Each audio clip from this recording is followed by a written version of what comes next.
The morning sun cast long shadows across the hospital corridor as William sat in the uncomfortable plastic chair, his hands trembling slightly as he held the lukewarm coffee. 3 days had passed since Catherine received the phone call that changed everything. 3 days since they learned that her father, Robert, had suffered a massive heart attack while tending to his beloved garden.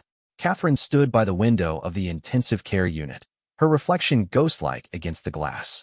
She watched the steady rise and fall of her father's chest, each breath assisted by machines that hummed and beeped with mechanical precision. The man who had taught her to ride a bicycle, who had walked her down the aisle just 2 years ago, now lay motionless beneath a tangle of wires and tubes. William approached quietly, placing his hand gently on Catherine's shoulder. She leaned into his touch without taking her eyes from her father's face. They had been married for such a short time, yet this crisis had already tested the strength of their bond in ways neither had anticipated. The doctors said his condition hasn't changed overnight, William whispered, his voice hoarse from exhaustion. Dr. Martinez wants to speak with us again this afternoon. Catherine nodded slowly, finally, turning to face her husband. Her eyes were red-rimmed from crying and lack of sleep, but there was still a flicker of hope burning within them. She had inherited her father's stubborn optimism, the same trait that had helped him build a successful carpentry business from nothing, and raised 3 children as a single parent after Catherine's mother died in a car accident 15 years earlier. He squeezed my hand yesterday, Catherine said, her voice barely audible. I know he did. The nurse said it might have been involuntary, but I felt it, William. I felt him responding to me. William pulled his wife into his arms, feeling the weight of her grief and desperation. He wanted to believe it too, wanted to cling to any sign that Robert might recover. The older man had become like a father to William, who had lost both his parents in his 20s. Robert had welcomed him into the family with open arms, teaching him the finer points of woodworking and sharing stories about Catherine's childhood during long evenings in his workshop.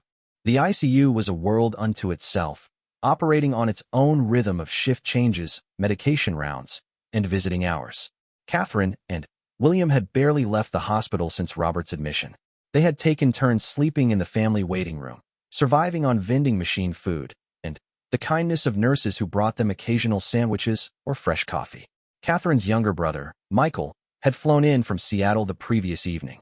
At 28, he bore a striking resemblance to their father, with the same strong jawline and gentle eyes. He worked as a software engineer for a tech company, and his practical nature often clashed with Catherine's more emotional approach to problems. Their sister, Sarah, the youngest at 25, was driving down from Portland with her fiancé and wouldn't arrive until later that afternoon. The family had always been close, bound together by the shared experience of loss and Robert's unwavering dedication to his children. After their mother's death, he had made countless sacrifices to ensure his children had every opportunity to succeed. He worked extra jobs to pay for Catherine's nursing school, attended every one of Michael's baseball games despite his exhaustion, and walked Sarah through her teenage heartbreaks with patience and wisdom. As the morning wore on, more family members began to arrive. Robert's sister, Margaret, came first, followed by his brother Thomas and several cousins. The waiting room gradually filled with quiet conversations, shared memories, and the nervous energy that accompanies vigil keeping. Everyone spoke in hushed tones, as if their normal voices might somehow disturb Robert's fragile condition 2 floors below. Catherine found herself thinking about the last conversation she had with her father. It had been 3 weeks ago, during their regular Sunday phone call. He had been excited about a new project, building custom cabinets for a young couple expecting their first child. Robert had always taken special pride in creating furniture for growing families, saying that his work would become part of their children's memories. I want to make something beautiful that will last for generations, he had told Catherine that Sunday. Something they'll look at years from now and remember the happiness they felt when they first brought their baby home. Now those cabinets would remain unfinished in his workshop, joining the half-completed rocking chair he had been crafting for Sarah's wedding gift.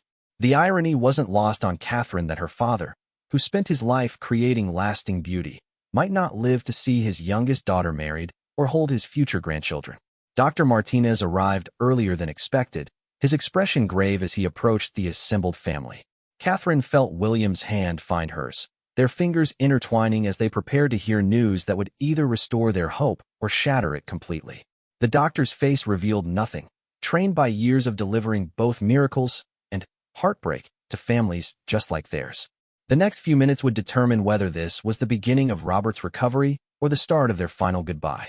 As Catherine looked around at the faces of everyone who loved her father, she realized that regardless of what came next, they would face it together, united by love and the profound impact one man's life had made on all of them. Dr.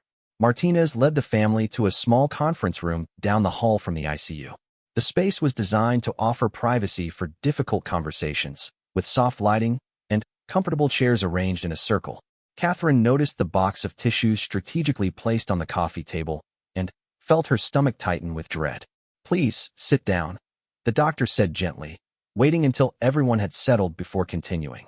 "I want to talk to you about your father's condition and the tests we've completed over the past 48 hours. William kept Catherine's hand firmly in his own, feeling the slight tremor that ran through her fingers. Around the room, Robert's family leaned forward expectantly, their faces reflecting a mixture of hope and fear. Michael had positioned himself close to his sister, ready to offer support, while Margaret dabbed at her eyes with a crumpled tissue. "The scans show that your father suffered what we call a massive myocardial infarction," Dr. Martinez explained in measured tones. "The damage to his heart is extensive.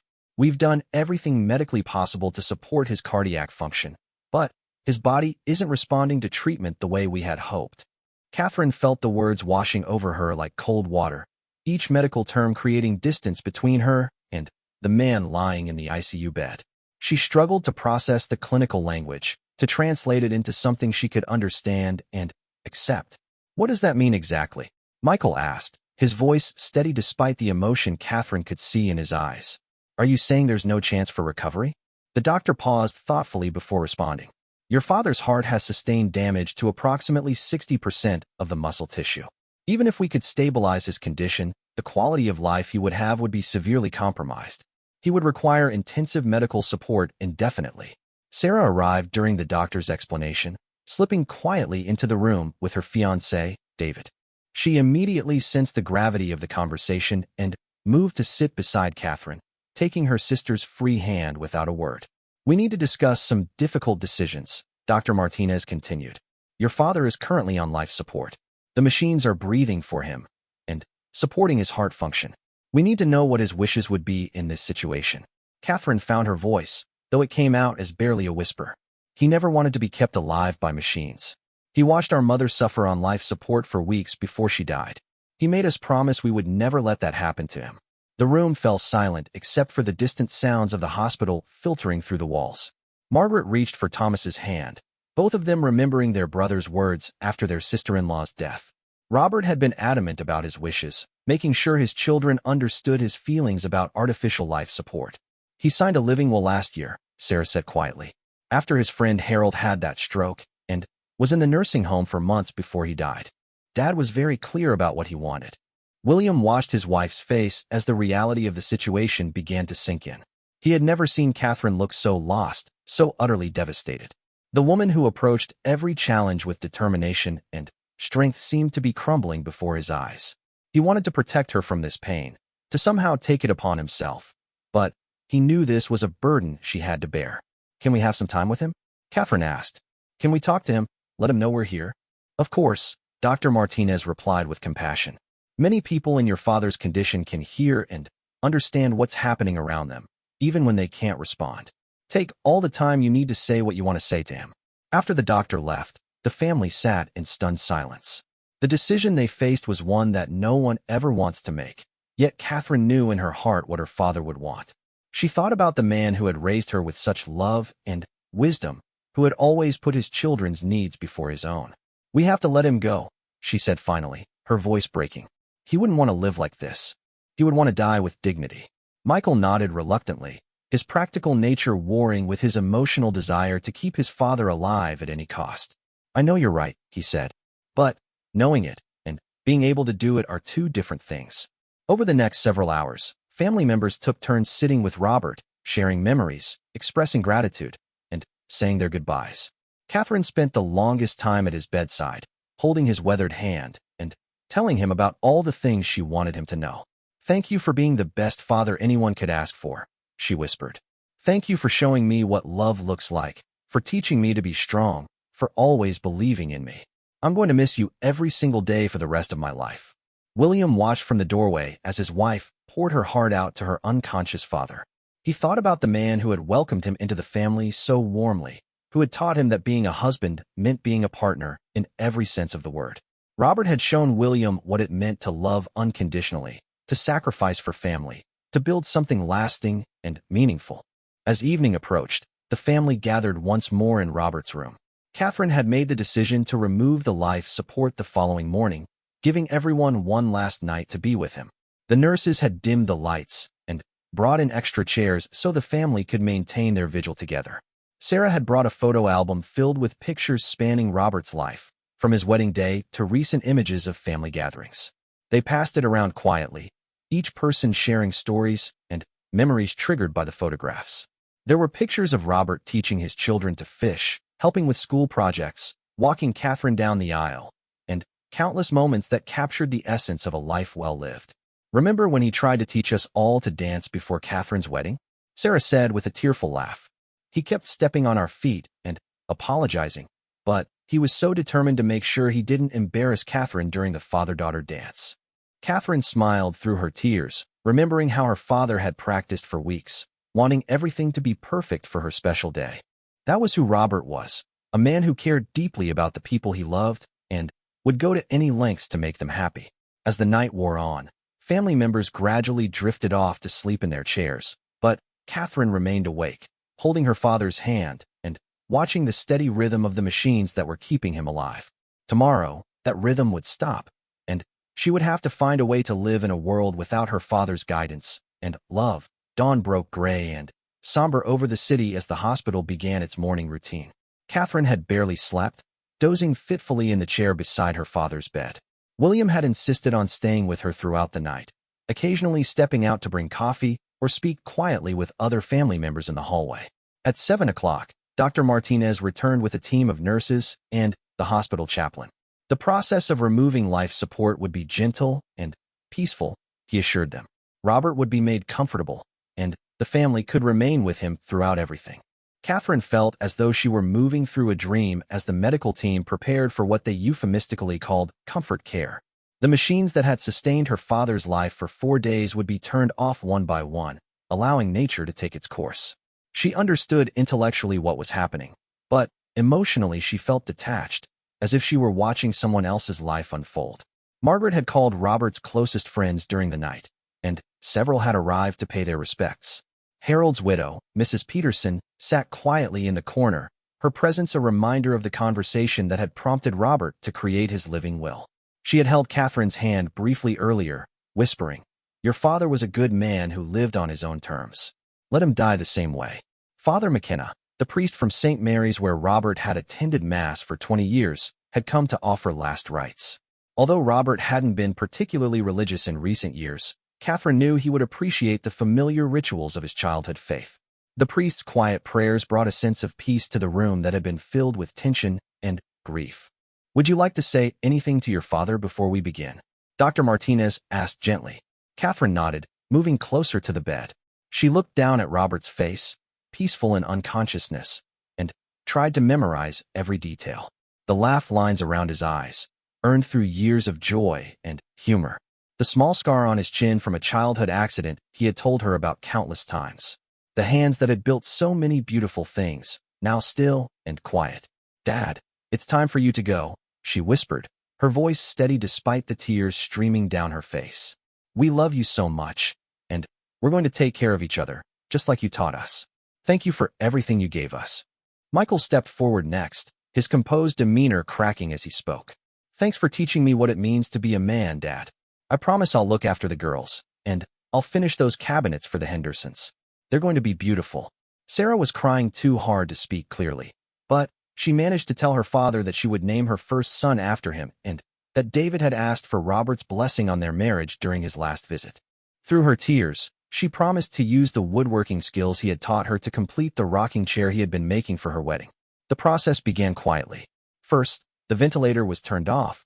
Then, the machines monitoring his heart function were silenced. Dr. Martinez had explained that Robert might continue breathing on his own for a while, or his breathing might stop immediately. There was no way to predict how long the process would take. For several minutes, Robert's chest continued to rise, and fall with shallow, irregular breaths. The family stood around his bed, each person processing the moment in their own way.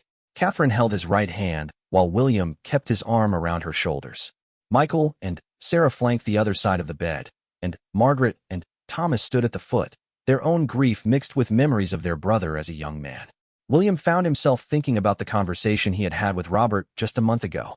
They had been working together in the workshop, refinishing an antique dresser that Catherine had found at an estate sale.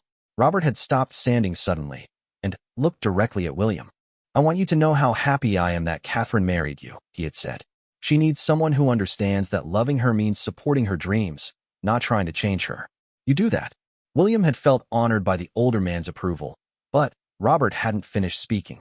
"I also want you to know that I trust you to take care of her if anything happens to me," Robert had continued. "Not because she can't take care of herself, but because everyone needs someone who loves them unconditionally. That's what marriage really means." Now, standing in the hospital room, William understood the weight of that conversation. Robert had been preparing him for this moment, making sure he understood his role in Catherine's life moving forward.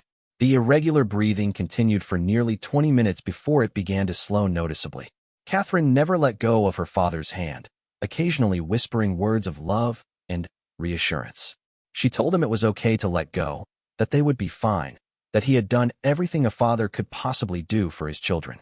At 8:47 a.m., Robert's breathing stopped. Dr.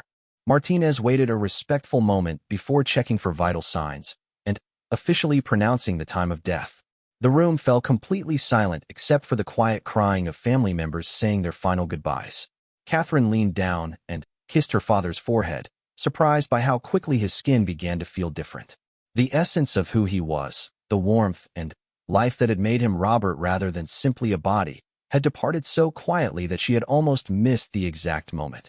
"He's at peace now," Father McKenna said softly. "He's with your mother again."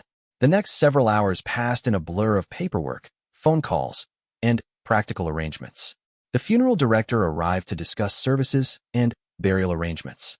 Robert had prepaid for his funeral years earlier, another example of his thoughtful planning and desire to spare his children additional burdens during their grief. Catherine moved through the necessary tasks mechanically, making decisions about flowers, music, and speakers for the service. William stayed close beside her, handling the details she couldn't focus on and shielding her from well-meaning friends and relatives who wanted to express their condolences. By evening, they were finally home in the small house they had bought just 6 months earlier. Catherine walked through the rooms as if seeing them for the first time, noting the wedding photos that included her father, the furniture he had helped them move in, the kitchen table where they had shared countless meals together. She ended up in Robert's workshop, a converted garage where he had spent countless hours creating beautiful, functional pieces for his family and customers. The unfinished cabinets for the Henderson family sat on his workbench exactly as he had left them, tools still scattered around the project, as if he might return at any moment to continue working. William found her there an hour later, sitting on the old stool Robert had used while teaching her basic woodworking techniques. She was holding one of his planes, running her fingers over the smooth wooden handle worn smooth by decades of use. "I don't know how to do this," she admitted to William. "I don't know how to live in a world where I can't call him when something good happens or when I need advice. He was supposed to be here for so much more." William sat down on another stool, giving her space to grieve while staying close enough to offer comfort. He knew there were no words that could ease this particular pain, no platitudes that would make the loss more bearable. All he could do was be present and remind Catherine that she wasn't facing this alone. The funeral arrangements consumed the next 3 days. Catherine threw herself into the planning with an intensity that worried William, but he recognized her need to create something meaningful to honor her father's memory. She spent hours selecting readings, choosing music that reflected Robert's love of classic country songs, and writing a eulogy that captured the essence of who he had been. St. Mary's Catholic Church, where Robert had been married 32 years earlier, was filled to capacity on the morning of the service. Catherine was amazed by the number of people whose lives her father had touched. Former customers came to pay their respects, speaking of furniture he had crafted for their families decades earlier. Neighbors shared stories of Robert helping with home repairs or lending tools without being asked. The entire Little League coaching staff from Michael's childhood attended, remembering Robert's dedication to the team. Catherine had chosen to speak at the service herself, despite Sarah and Michael's offers to handle the eulogy. standing at the podium, looking out at the sea of faces, she felt her father's presence strongly. Her hands shook slightly as she unfolded the papers containing her carefully written words. My father, Robert James Sullivan, was not a man who sought attention or praise, she began, her voice carrying clearly through the church.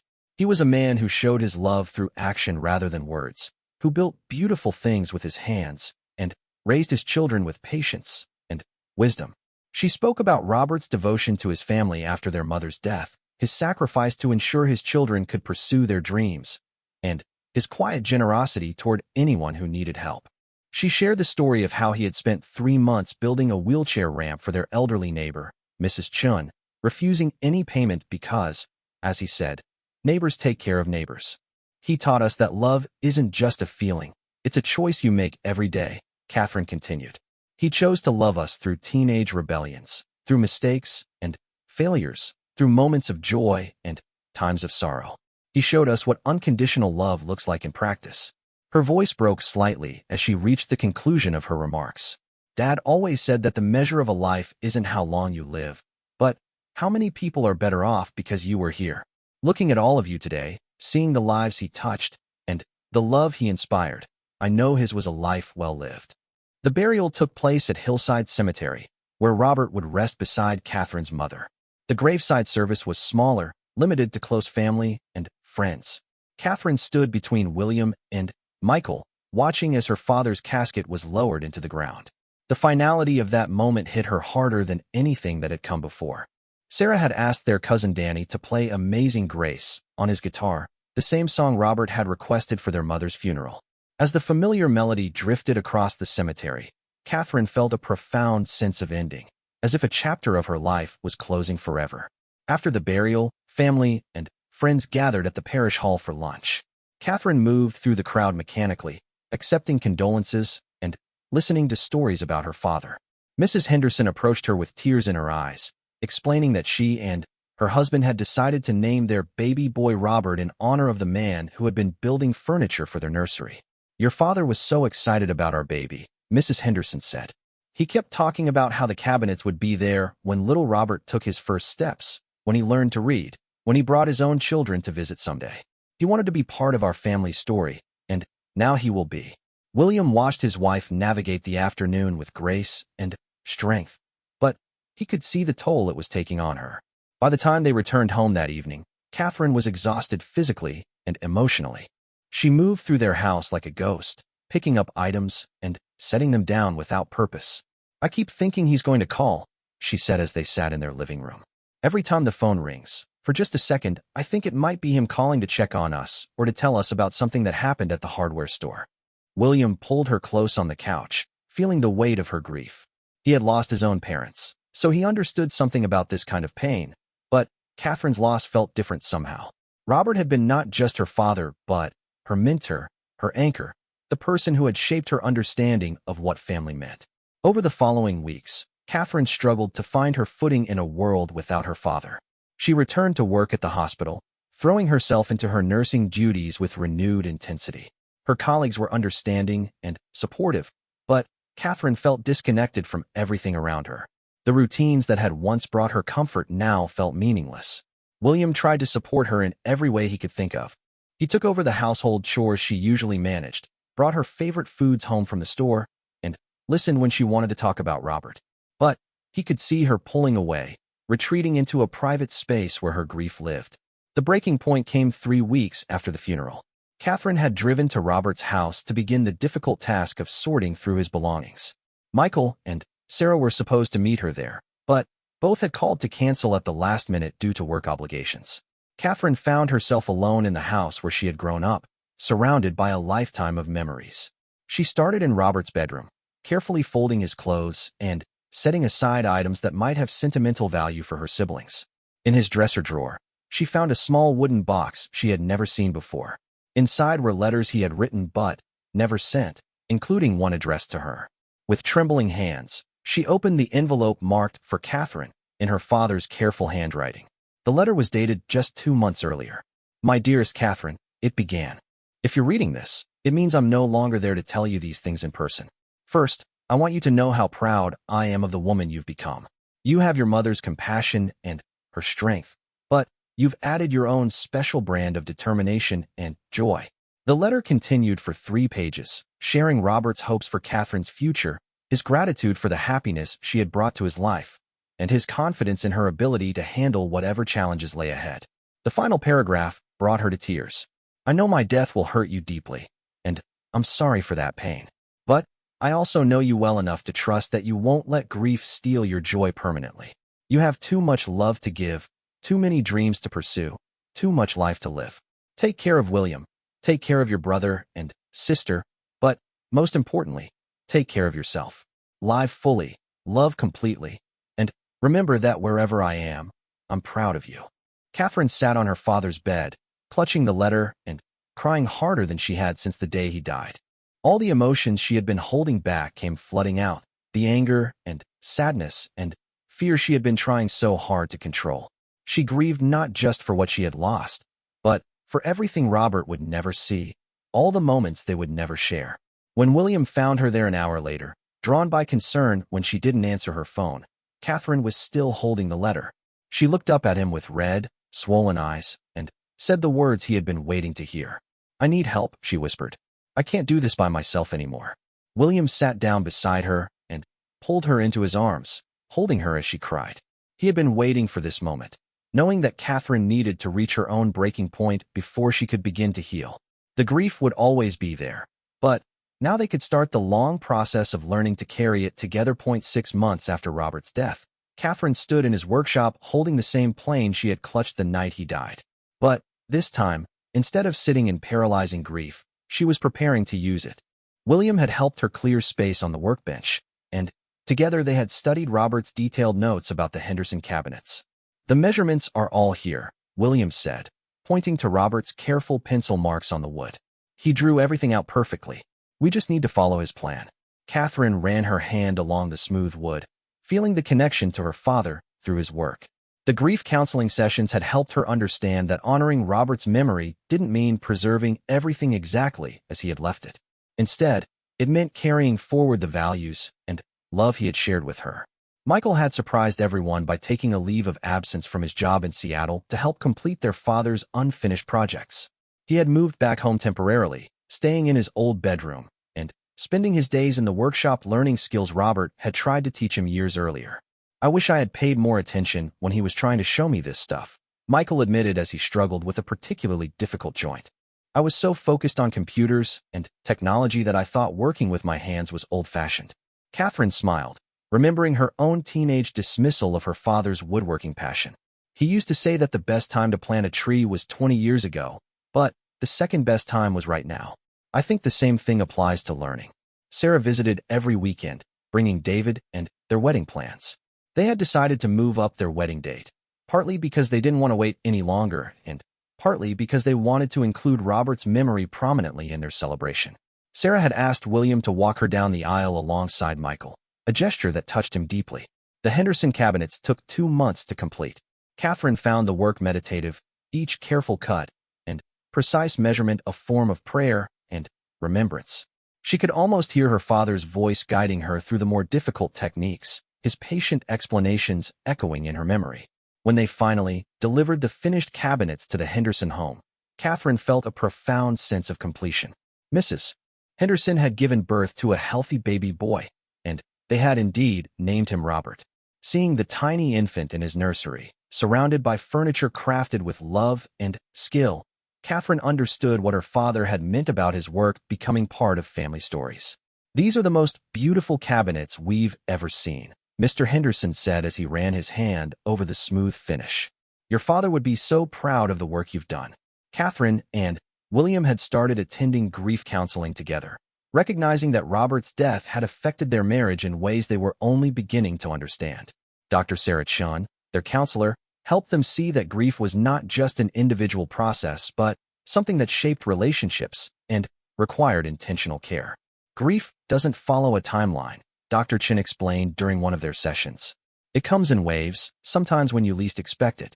The goal isn't to get over it, but to learn to carry it in a way that doesn't prevent you from living fully. William had struggled with his own role during Catherine's grieving process. He wanted to fix her pain, to somehow make everything better, but he gradually learned that his job was simply to be present and supportive. Some days Catherine needed to talk about Robert for hours. Other days, she needed complete distraction. Learning to read her needs and respond appropriately became part of their new normal. The first anniversary of Robert's death approached with unexpected anxiety for all three siblings. Catherine found herself dreading the date, worried that she wasn't honoring her father's memory properly or that she was moving forward too quickly. Dr. Chin suggested they plan something meaningful to mark the day, a way of celebrating Robert's life rather than simply mourning his death. They decided to host a gathering at Robert's house, which Michael had been slowly renovating. The workshop had been converted into a bright, open space where Robert's tools were displayed alongside photographs documenting the projects he had completed over the years. Catherine had framed several of his detailed project drawings, turning them into artwork that celebrated his craftsmanship and attention to detail. Friends and family came throughout the afternoon, sharing stories and memories. Mrs. Peterson brought photo albums documenting the neighborhood potluck dinners Robert had organized for years. Former customers brought examples of his work, small wooden toys, and jewelry boxes that had become treasured family heirlooms. Little Robert Henderson, now a chubby 8-month-old, napped peacefully in Catherine's arms during part of the gathering. His parents shared that he seemed especially calm whenever he was in his nursery, surrounded by the cabinets that had been completed with so much love. As evening approached and the guests began to leave, the siblings found themselves alone in their father's house for the first time since his death.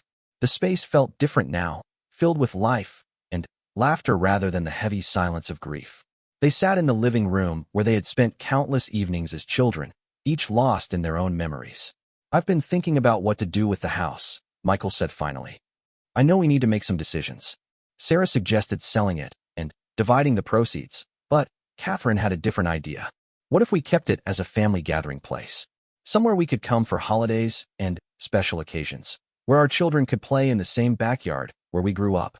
The conversation that followed was emotional but productive.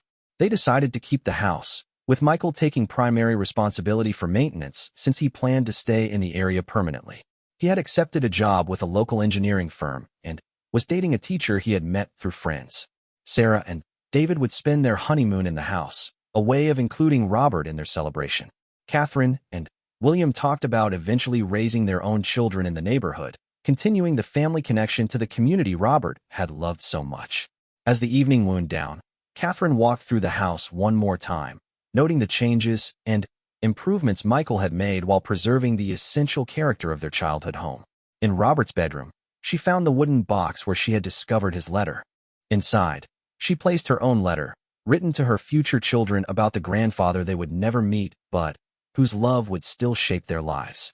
"I hope you know how much he would have loved you," she wrote. "He was the kind of man who believed that family was everything. That love was something you built with daily acts of kindness and sacrifice. He taught us that the most important things in life can't be bought, only shared." William found her there as she finished writing, sitting quietly until she was ready to talk. "I think I'm finally starting to understand what Dad meant when he said grief was just love with nowhere to go," Catherine said. "I'm learning to put that love into other places, into our marriage, into the work I do, into the family we're building." They locked up the house and drove home through the quiet neighborhood streets. Catherine noticed the small changes that had occurred over the past year: new families moving in, children growing up, the natural evolution of a living community. She thought about the cycles of life and death, joy and sorrow, that connected all human experience. At home, Catherine went into their spare bedroom, which they had recently begun converting into a nursery. She wasn't pregnant yet, but they had started trying, and she wanted to create a space that would welcome their future child with the same love and intention Robert had put into everything he created. On the shelf, she placed a small wooden toy truck that her father had made for Michael when he was 3 years old. Beside it sat the plane she had inherited from his workshop, carefully maintained and ready to be used again when their child was old enough to learn about creating beautiful things with their hands. As she prepared for bed that night, Catherine realized that the sharp, breathtaking pain of early grief had evolved into something different. The sadness remained, but it no longer defined every moment of her day. Instead, it had become part of the larger tapestry of her life, woven together with joy, hope, love, and the continuing story she was writing with William. Before falling asleep, she whispered a quiet goodnight to her father, confident now that love truly was stronger than death, and that the bonds they had shared would continue to shape her life in beautiful and meaningful ways for all the years to come.